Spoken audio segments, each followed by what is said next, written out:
Magandang araw po sa inyong lahat mga kababayan at welcome back dito po sa ating munting channel Pinas News Review, kung saan re-reviewin po natin ang mga mahalagang balita dito sa Pilipinas. Mga simpleng komento sa mga issue dito sa Pinas. At eto nga mga kababayan, Diyos ko po, OBP o malarma na. Grabe pala ang ginawa nila kay Vice President Sara Duterte. Delikado na, AFP umaksyon na. Nako. Yan mga kababayan ang ating alamin at bibigyan ng komento. Mula po ito kay Pinas Balita TV. Nasa description po ang full video link ng video ito. Subscribe na po kayo. At kung bago ka pa lang at di pa po nakapag-subscribe sa ating munting channel, please don't forget to subscribe. At i-click na rin po ang bell notification para updated po kayo sa lahat ng ina-uploads nating reaction video. At ito na nga mga kababayan, bago po natin muling pakinggan, panoorin at bigyan ng komento ang video ito. Ito, bigyan lang po natin ng reaksyon itong pahayag ni Senator Amy Marcos, no? Patungkol po sa Uniteam, nako. At saka si Congressman Ace Barbers, atin pong bulat-latin, no?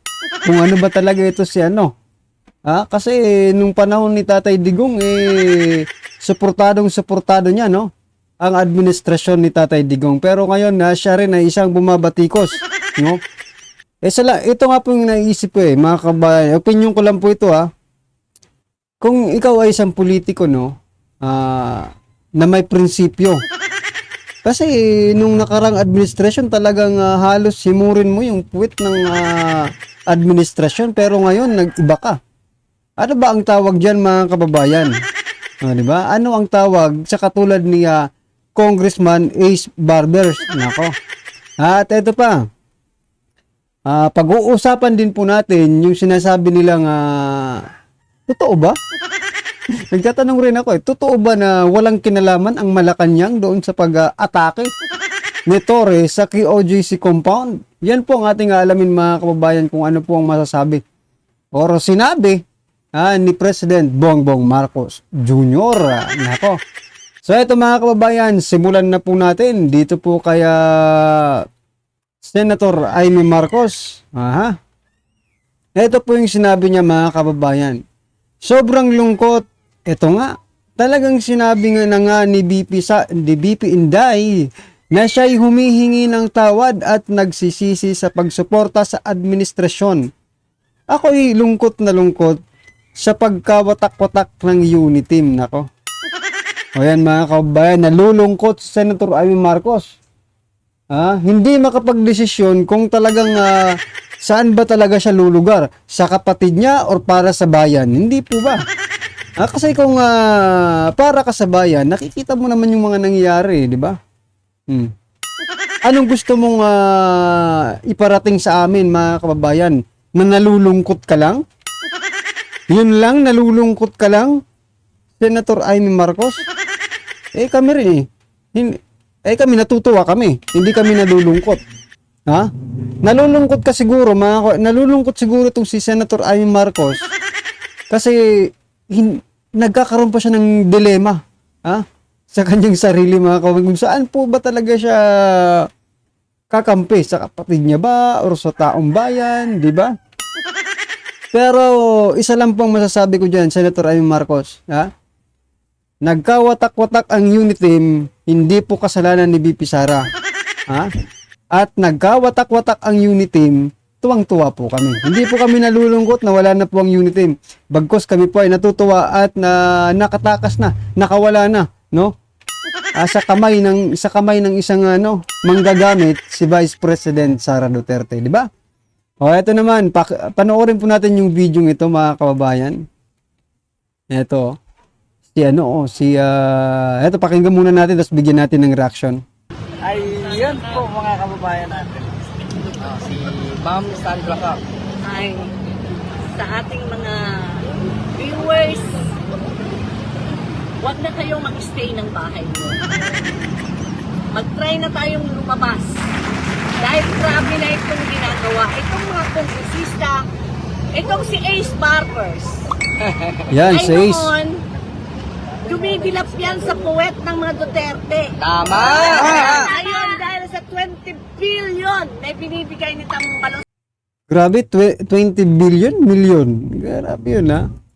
sa inyo. Wow! Kaya kayo lahat, gumagawa kayo lahat ng paraan para masira ang mga Duterte. Hindi kami papayag ng aming pinakamamahal na Pangulong Rodrigo Duterte ay papuntahin dyan sa Kongreso. Dahil yung Kongreso nyo ay Kongreso ng mga magnanakaw. Kanggaro ko! Lahat para yun yung Tibiairos nagmamayabang ng budget hearing ng OVP nang tinanggalan siya ng maskara ni VP Sara. Di ba napahiya? Tama po. Yan ang ugali ng Hontiveros na yan. Walang So yan mga kabayan, no? O, mag-focus muna tayo dito kay Congressman Ace Barbers. Ito, may papakita lang po akong post nung kapanahonan pa po ito ni dating Pangulong Duterte. Wherein, ito, pinagtanggol po ni Congressman Ace Barbers si PRRD. Ito po yun mga kabayan, no? Sa News 5 din ito, mga karibin natin, December, no, 2020. December 23, 2020. Ano po ang sabi dito mga kababayan? Ito po, basahin ko yung sabi niya, no, ni Congressman Ace Barbers. Di naman inutos ng Pangulo yan. In fact, ang dapat talagang tingnan kung qualified o mentally, emotionally fit ba yung officers or law enforcers natin na humahawak sa mga ng armas, no?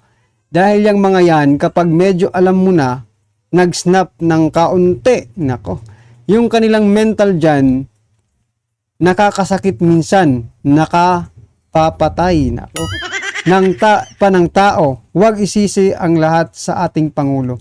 So yan mga kababayan, coming from the mouth of Ace Barbers, no? Representative Ace Barbers, no? At ngayon, iba po yung kanyang tono naman ngayon mga kababayan. Ganito po ang tono niya noon, na panahon ni dating Pangulong Duterte, wala palang walang prinsipyo. Prinsipyo bang tawag dyan? Diba? Ay nako. O yan, kayo na lang po ang humusga mga karibin natin dito kaya Representative Ace Barbers. O yan. At eto mga kababayan, no, ipapakita ko po yung video wherein tinatanong po si President Bongbong Marcos Jr. about sa reward ni Pastor Apollo Kibuloy, reward para kay Pastor Apollo Kibuloy yung makapagturo. Dito natin malalaman mga kababayan na talagang meron talagang kinalaman ang Malacanang, no?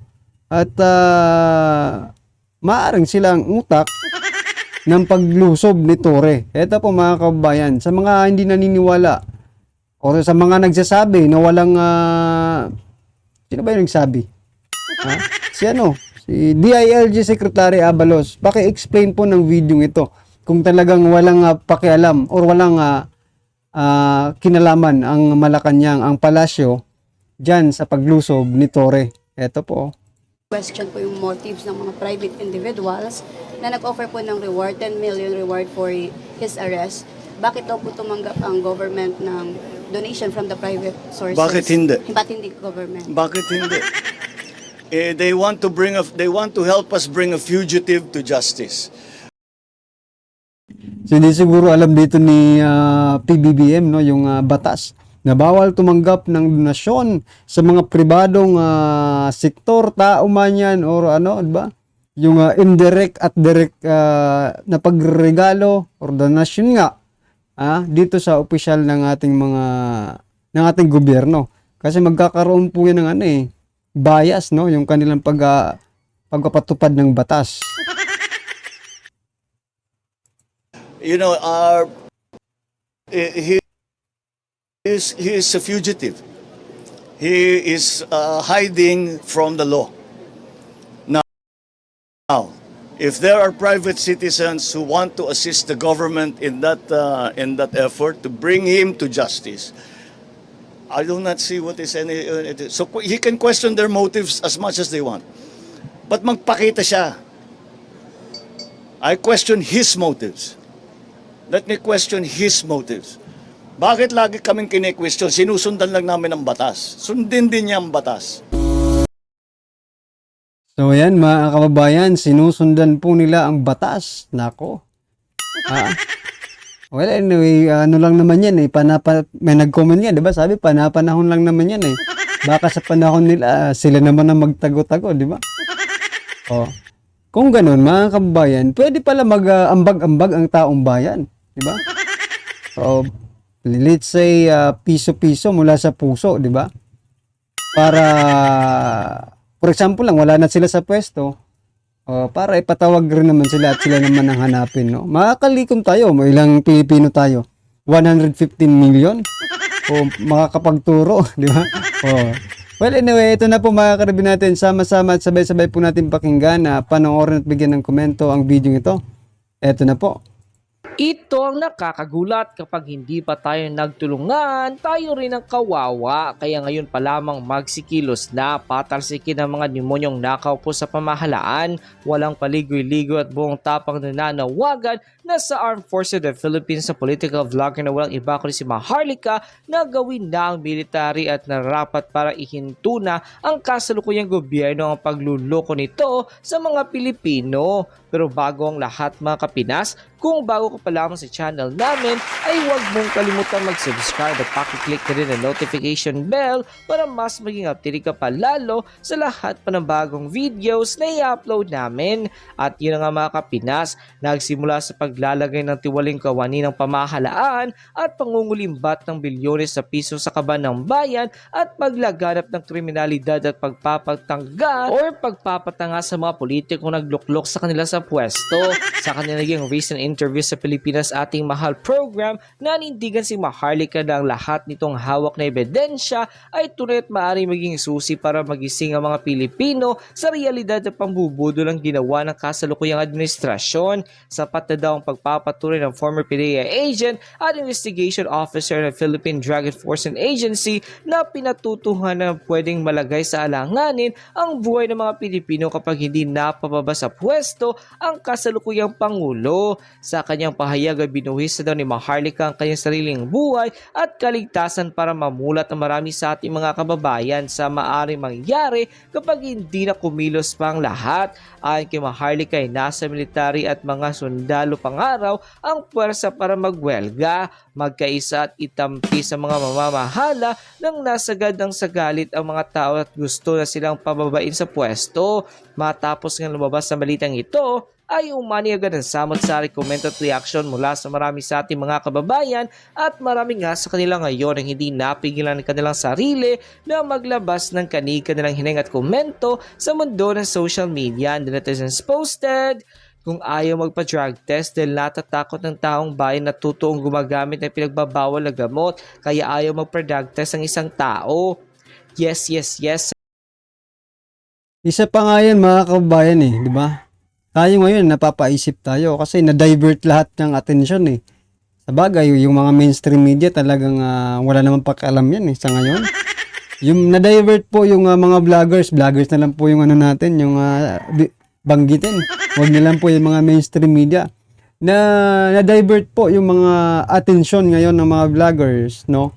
Dito sa panggugulo or pag-aaresto kay Pastor Apollo Kibuloy, dyan po sa KOGC. At nawala na po yung issue about dito sa pagpapapulburon test. Napansin niyo po mga kababayan, biglang na-divert po, 'di ba? Kasi nananawagan na talaga ang taong bayan eh. Kahit sa social media platforms, ang kino-comment pulburon test eh. 'Di ba? Kasi si Vice President Sara Duterte pangungunahan yung pagpapulburon test, 'di ba? Yung mga Duterte magpapapulburon test. At ngayon, nawala po yung mga issue tungkol sa pulburon test, napunta po dito sa KOJC. Kay Pastor Apollo Kibuloy. May something ba or may something talaga? Salamat sa iyo, Inday Maharlika. Sana agad-agad magligwak ng si Bongbong Marcos. Please gawin ninyo po ng alisin ninyo na bangag na presidente na pagkaisa na tayo lahat. Kawawa tayo mga Pilipino. Lord, kung ano man ang mangyari, protect all Filipinos for the sake of our beloved country and all Filipino who risk their lives in order to let Filipino know that they are ready now to save us all. Kung ayaw ni Pangulong Bongbong Marcos Jr. magpa-heroic test in public, mag-resign na lang siya to save face and to spare our country the danger that may happen in being run by someone accused of being you know what. Wala nang tumutulong na bayaran sa lahat ng nasa Lord. Huwag mong pabayaan ang aming mahal na bansa. Manaigang tama, mawala na sana ang mga tiwaling mga government officials. Umpisa ng nasa people power, gigil na gigil ng taong bayan sa aming narinig. Kailangan namin ng leader na sapat na gawin. And quote, that the current leader, the director of PDEA, is trying to cover up things for the president. Isn't it? Oh, definitely. So, malinaw pa po sa sikat ng araw na talagang gusto nilang i-cover up. So, ulitin natin, kasi mga kababayan, may kopya si Lazo niyan. Definitely alam niya kung sino yung agent na yan. Yung naka-cover dyan, alam nila yan kung sino. Oo. At hindi sila pwedeng magbaang-maangan. At doon sa explanation again, yung ito, I think that was yesterday, na sinasabi nila na wala daw yung mga control number. Napag-usapan na natin yan. Kaya nga po, wala yung mga numbers na yon, control number, dahil nga hindi natuloy. Yes. Dahil nga may pumigil. Sabi ko nga sa inyo mga kababayan, definitely ipagtatanggol ni Lazo yung kanyang principal, yung nag-appoint sa kanya. So yan mga kababayan, may napapansin po ba kayo ngayon, di ba?